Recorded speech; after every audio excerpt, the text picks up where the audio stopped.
புதிதான தொடர்புகள், அதன் மூலம் ஒரு உல்லாசம், ஒரு லக்ஸுரி, ஒரு ரொம்பவும் கம்ஃபர்ட் லெவலுக்கு போகக்கூடிய அமைப்பை ஏற்படுத்துவதாக இருக்கிறது.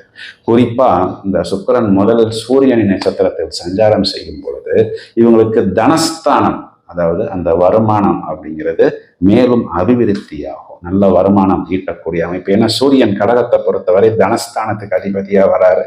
வாங்கின பணத்தை திரும்ப கொடுக்கலாம், வரவேண்டிய பணம் நம்மை தேடி வரும். கொடுத்த வாக்கை இனி காப்பாற்ற முடியும் அப்படின்னா இத்தனை நாள் நம்மளால அதை காப்பாற்ற முடியல அப்படிங்கிற ஒரு அமைப்புல அமையக்கூடியதாக இருந்தது. இனி அது அனுகூலமாகவும் ஆரோக்கியமாகவும் இருக்கும். குடும்பத்தில் சுப நிகழ்வுகள் அப்படிங்கிறது ஏற்படும். பிறகு சுக்கிரன் சந்திரனின் நட்சத்திரத்தில் சஞ்சாரம் செய்யும் பொழுது இவர்களுக்கு இது ராசியாதிபதியின் நட்சத்திரம். அதாவது நம்மளுடைய நட்சத்திரம் எங்க உச்சம் அடையுதோ அங்க ஆட்சி பலம், உச்சபலம் ஆட்சி பலம் ஒன்னா